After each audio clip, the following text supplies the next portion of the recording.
A'udzu billahi minasy syaithanir rajim. Bismillahirrahmanirrahim. Idza jaa nasrullahi wal fath wa ra'aitan nasa yadkhuluna fi dinillahi afwaja fasabbih bihamdi rabbika wastaghfir innahu kana tawwaba. Sadaqallahul azim. Sidang jemaah Jumat yang dirahmati Allah, Surat An-Nasr, bagian akhir dari Al-Quran dalam susunan mushaf. Allah subhanahu wa ta'ala bicara tentang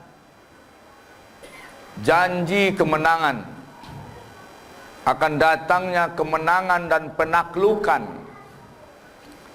Idza jaa nasrullahi wal fathu, apabila datang kemenangan dari Allah, wal fathu, penaklukan wilayah-wilayah, daerah-daerah lain.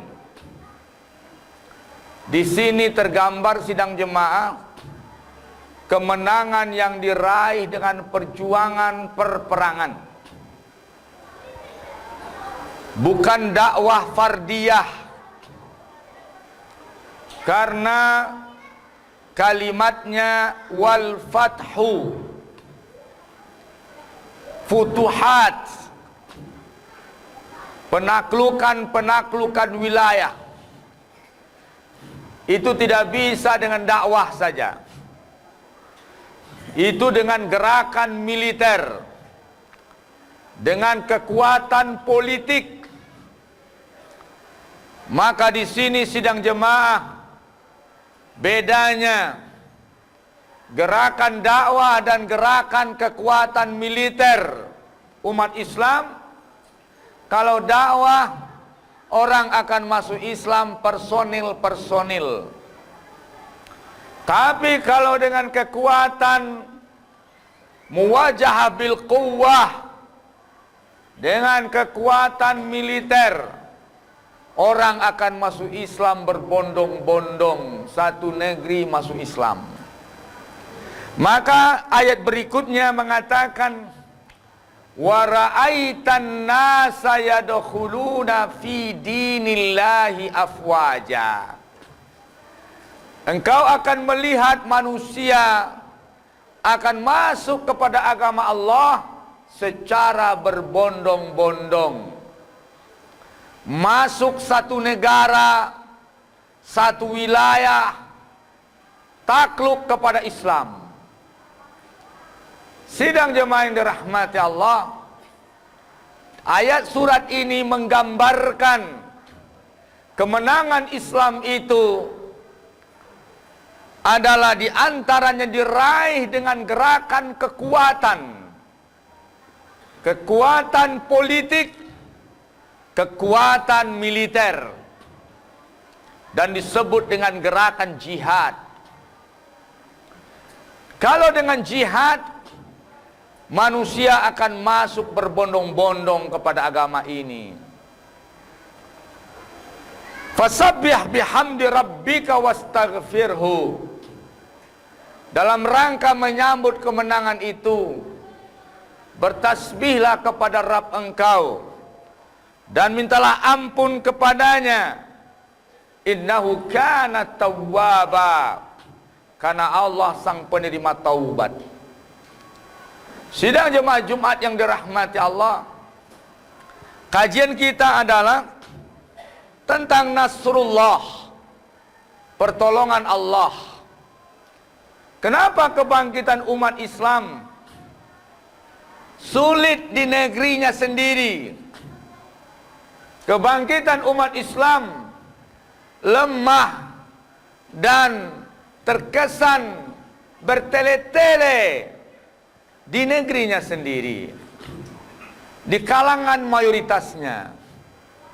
Sedangkan ayat surat ini menggambarkan dahulu negeri-negeri non-muslim sangat banyak ditaklukkan. Islamisasinya berbondong-bondong orang masuk Islam. Apa yang hilang? Apa yang keliru? Sidang jemaah Jumat yang dirahmati Allah, yang hilang adalah militansi umat Islam. Maka hamba Allah yang dirahmati Allah, salah satu syarat di antara syarat generasi kemenangan itu adalah generasi yang militan. Militan itu ada pada orang-orang yang imannya kuat. Dia punya kuwatul iman. Akidahnya sahih. Akidahnya lurus. Imannya kuat. Cinta kepada Allah, Rasul dan agama dan umat Islam. Disebut dengan al-wala. Cinta Allah, cinta Rasul, cinta Islam dan umatnya, mendahulukan kepentingan Allah, Rasul, Islam dan umatnya. Inilah generasi militan, berwawasan syariat, cerdas dalam bersyariat, kemudian bergerak secara strategik, kemudian bergerak untuk tajdid, generasi pembaharuan. Militan, imannya cerdas, strategik pola pikirnya, tinggi wawasan keislamannya. Kemudian mereka itu adalah bergerak dengan misi tajdidnya, pembaharuannya. Hilangnya generasi pembaharuan di kalangan umat Islam. Tidak kurang kampus agama, tidak kurang profesor agama, tidak kurang ulama dan pendakwah, tapi Islam tidak kunjung bangkit. Kenapa? Karena militansi itu tidak hanya hilang pada umat, tapi hilang pada diri ulama. Militan itu sudah hilang di kalangan cendekiawan muslim. Militan itu sidang jemaah sudah tidak lagi jadi kekuatan mereka. Mereka kadang-kadang menegosiasi dalam wilayah-wilayah yang tidak boleh dinegosiasi, seperti akidah dan perkara-perkara yang baku dalam Islam. Maka inilah yang disebut dengan istilah pengkhianatan kaum cendekiawan. Kalau cendekiawan sudah berkhianat dengan ilmunya, maka negeri akan tersesat. Penguasa semakin bertindak tidak sesuai dengan tuntunan kebenaran, maka umat akan terpuruk. Negeri menjadi daral bawar. Sidang jemaah yang dirahmati Allah, coba kita lihat, kita ambil satu poin saja. Generasi militan sepanjang sejarah. Generasi militan yang telah menaklukkan negeri-negeri muslim yang luas ini. Tahukah saudara, sidang jemaah Jumat, siapa yang menaklukkan wilayah India yang luas itu? Dihuni dengan puluhan kerajaan besar di India. Dia adalah seorang pemuda, jenderal muda umat Islam, panglima tempur, Muhammad Al-Qasim. Muhammad Qasim di umur 17 tahun memimpin pasukan ke India. Pertamanya, delegasi umat Islam ditawan di India dan dikirim yang pasukan dipimpin oleh jenderal yang agak tua pun ditawan di India. Maka akhirnya Muawiyah menunjuk ponakan Hajjaj Yusuf bin Thaqafi, yaitu Muhammad Al-Qasim, seorang anak muda berumur 17 tahun, dipimpinnya pasukan membebaskan umat Islam yang tertawan, dan seterusnya berpuluh-puluh tahun dia tidak balik ke negerinya dia teruskan bertempur sampai semua kerajaan-kerajaan di India ditaklukkannya oleh seorang jenderal di usia 17 tahun, dan masuk Islamlah seluruh wilayah India. Idza jaa nasrullahi wal fathu, apabila datang kemenangan Allah dan penaklukan, wa ra'aitan nasa yadkhuluna fi dinillahi afwaja, maka seluruh wilayah India diislamkan melalui tangan seorang anak muda, Nasrullah, melalui Muhammad Al-Qasim di usia 17 tahun. Berpuluh tahun dia bertempur tidak pulang, sampai Islamlah seluruh wilayah India. Itu pemuda yang militan. Mana pemuda-pemuda kita, tokoh-tokoh agama kita, aktivis-aktivis kita? Berdiri Anda ke puncak masjid ini, lihat wilayah Lubuk Alung ini, lihat wilayah Padang Pariaman. Kalau Muhammad Al-Qasim usia 17 tahun menaklukkan seluruh wilayah India, mengislamkan India, maka akulah yang akan menggerakkan Islam di Lubuk Alung ini. Begitu sidang jemaah. Tahukah saudara bagaimana militan seorang anak muda? Penakluk-penakluk Islam itu banyak di usia muda. Penakluk Konstantinopel, Muhammad Al-Fatih, anak Sultan Murad. Kadang-kadang kita yang tua-tua ini tidak pernah memberi kepercayaan kepada anak muda. Begitu juga banyak masjid saya lihat, pengurus yang tua-tua tidak mau melibatkan anak muda. Saya kasih tahu sidang jemaah, kalau pengurus yang tua-tua, berpuluh tahun saya berjalan dari masjid ke masjid berdakwah, yang tua-tua hanya itu melakukan rutinitas saja. Tidak ada langkah-langkah inovasi, langkah-langkah pembaharuan di masjid. Dia hanya rutin pengajian, rutin jaga sholat, sudah cukup. Sibuk dengan pembangunan-pembangunan, tidak bisa update dan upgrade pada takmir masjid. Libatkan anak muda. Karena biasa yang mengundang-undang kami, tabligh akbar besar, keluar-luar daerah itu selalu panitianya anak muda, bukan orang tua. Sidang jemaah, Islam ini gerakan anak muda, libatkan anak muda bergerak. Nabi umur 40 tahun, Abu Bakar 40 tahun, Umar di bawah 40 tahun, Utsman di bawah 40 tahun. Gerakan anak muda. Islam ini akan bangkit di tangan anak muda. Sidang jemaah, Muhammad Al-Fatih, militannya sidang jemaah, timbul dididik oleh orang tua. Maka bapak-bapak jadikan anak kita anak militan. Setiap Muhammad Al-Fatih dimandikan oleh Sultan Murad, dihadapkan anaknya ke seberang sungai Muara. Nah, itu Konstantinopel. Di situ terkubur sahabat Nabi Abu Ayyub Al-Ansari. Tidak ada azan di sana, padahal ada kuburan sahabat Nabi kita. Tidak ada bacaan Quran di sana. Betapa sedihnya Abu Ayyub Al-Ansari. Kelak kau besar nak, taklukkan negeri itu, engkau penguasanya.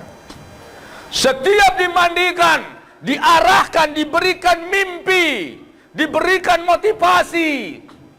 Kita yang menentukan mimpi anak kita. Itu nak. Di usia remaja, Sultan Murad langsung mundur dari jabatan sebagai khalifah, diangkat anaknya yang masih remaja, Muhammad Al-Fatih. Kalau orang kita mundur setelah mati, masa transisi kalau sudah pensiun, ini penyakit-penyakit orang berkuasa yang tua-tua. Mohon maaf, ini terpaksa kita sebut. Tetapi Sultan Murad, dia mundur ketika dia masih kuat, ini nak, sehingga dia bisa mendampingi anaknya belajar mengelola pemerintahan. Bukan setelah dia mati, tapi dia mundur ketika dia masih kuat. Kau pegang ini, engkau khalifah, saya mundur. Maka barulah anaknya tahu betapa sulitnya mengelola pemerintahan. Maka dia menghadapi masalah-masalah besar, dia tidak mampu. Setelah itu apa kata Sultan Murad? Kau sudah tahu kekuranganmu nak? Sudah ya. Kalau begitu kau pergi belajar. Itu gurumu ada aku siapkan. Angkat aku jadi pelaksana tugas harian. Dikirim Muhammad Al-Fatih belajar. Ayahnya menjadi pelaksana tugas harian. Setelah dia belajar bertahun-tahun, balik lagi diserahkan jabatan kepada Muhammad Al-Fatih. Muhammad Al-Fatih sudah percaya diri. Begitu pola transisi sidang jemaah, mengkader anak muda. Orang tua harus mengkader anak muda. Mundur dari jabatan ini selagi aku bisa mengawasi. Setelah itu sidang jemaah, Muhammad Al-Fatih mengambil keputusan untuk memerangi Konstantinopel. Dilihat siapa yang masih ditakuti oleh Romawi. Ternyata masih Sultan Murad, singa umat Islam. Romawi menggelari singa tua. Intelijen dikirim ke Romawi. Ternyata Romawi masih takut dengan dengan singa tua. Akhirnya dia berikan keputusan, ayah, aku menunjukmu menjadi jenderal memimpin pasukan. Engkau panglimanya ayah. Kata Sultan Murad, aku sudah tua, jangan aku. Apa kata Muhammad Al-Fatih? Ayah, ini keputusan khalifah. Apa kata ayah? Kalau ini keputusan khalifah, sami'na wa ata'na. Dipimpin pasukan oleh Sultan Murad, Syahid Sultan Murad. Pasukan dilanjutkan, langsung dipimpin oleh anaknya Muhammad Al-Fatih. Maka takluklah Konstantinopel. Rata-rata penakluk-penakluk itu jenderalnya di usia 20 tahun lebih kurang. Lihatlah sejarah Islam. Islam ini gerakan anak muda. Kalau anak mudanya hancur, tidak ke masjid, hancurlah Islam. Sidang jemaah yang dirahmati Allah, itu militansi anak muda, militansi anak kecil. Tahukah anda siapa yang membunuh Abu Jahal?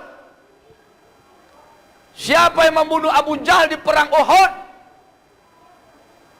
Dia adalah Muawiz bin Afra, Muaz bin Jamuh di usia 13 dan 14. Muawiz bin Afra usia 13 tahun. Muaz bin Jamuh di usia 14 tahun. Dia ketika pasukan dibariskan, kata Abdurrahman bin Auf, menceritakan dalam hadis Imam Bukhari, saya ketika itu kaget ketika kami sedang di barisan pasukan. Ketika itu sidang jemaah dirahmati Allah, di perang Badar, mohon maaf. Dilihatnya ke sebelah, ternyata ada anak muda, anak remaja. Sebelah kirinya juga anak remaja. Aku diapit dua anak remaja. Aku lihat, aku berpikir ini anak ini gak selamat dalam tempur ini. Terus salah satu berbisik, Muaz bin Jamuh berbisik, paman, tolong tunjukkan kami yang mana Abu Jahal. Aku bilang yang itu. Kenapa nak? Bukankah dia yang telah mencaci maki, mencela Rasulullah? Iya. Baru saja dimulai tempur, dua anak muda ini melesat mengejar barisan, padahal Abu Jahal dijaga ketat oleh para ring satu kafir Quraisy. Diterobos oleh dua anak kecil ini. Maka ketika itu satu memenggal kaki kudanya, Kemudian Abu Jahal ketika itu terjatuh, yang satu menusuknya. Kemudian anak Ikrimah di samping Abu Jahal, anak Abu Jahal langsung mengelebatkan pedangnya. Terputus satu tangan dari anak muda ini. Tangan ini tidak putus. Maka ketika itu tangan ini masih ada kulit yang menyangkutnya. Maka melambai-lambailah tangan yang telah putus tulangnya ini. Oleh anak ini, dia merasa terganggu ketika berperang. Diinjaknya tangannya ini, dibantingnya tubuhnya ke atas, putus tangannya. Maka dia terus berperang. Dua anak kecil yang militan. Mana kita? Mu'az bin Afra, Muawis bin Afra, dan Mu'az bin Jamuh. Sidang jemaah yang dirahmati Allah. Militansi wanita. Tahukah anda Asma binti Abi Bakar salah satu wanita yang militan? Anak Abu Bakar As-Siddiq, saudara kandung Aisyah, istri dari Zubair bin Awam, punya anak namanya Abdullah bin Zubair salah satunya. Abdullah bin Zubair ketika Bani Umayyah berkuasa, dia berseteru dengan seorang gubernur yang zalim, yaitu Hajjaj Yusuf bin Saqafi. Maka akhirnya terjadi perperangan antara Abdullah bin Zubair dengan Hajjaj Yusuf bin Saqafi. Abdullah bin Zubair memimpin pasukan. Sebelum berangkat ke medan tempur melawan Hajjaj Yusuf bin Saqafi, dia mencari bundanya Asma binti Abi Bakar, seorang ulama sahabiat, ulama wanita. Dicari bundanya yang sudah buta dan tua, ternyata sedang berdoa di depan Ka'bah. Maka ketika itu, bunda, ya nak, aku minta restu, pasukanku telah siap untuk berangkat memerangi Hajjaj. Kau keberangkat perang nak, dia sudah buta. Iya bunda, sini nak. Mendekat pada bunda. Diraba kepala anak, ada helm besi. Apa ini nak? Ini helm besi bunda, untuk melindungi kepala. Buka. Diraba ke badannya, ada baju besi. Apa ini nak? Ini melindungi badanku bunda. Buka. Dirabat celananya, ada pahanya bertemeng besi, seperti celana besi. Ini apa nak? Ini melindungi kakiku bunda. Buka. Tinggal baju biasa.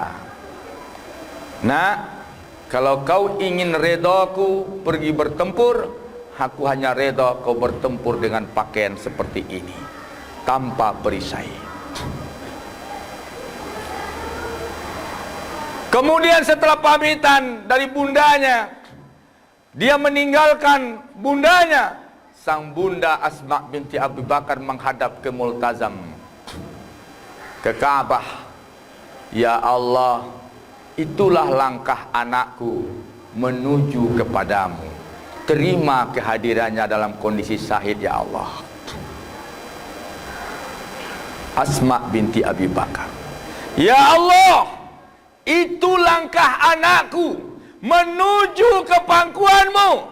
Terima kehadirannya dengan status syahid ya Allah. Ini wanita militan. Masih banyak lagi militan, kisah-kisah militan sidang jemaah. Maka generasi-generasi seperti inilah yang kita ingin tahu, apa yang membuat dia militan seperti itu. Idza jaa nasrullahi wal fath wa ra'aitan nasa yadkhuluna fi dinillahi afaja fasabbih bihamdi rabbika wastaghfirhu innahu kana tawwaba. Fa'tabiru ya ulil absar la'allakum turhamun.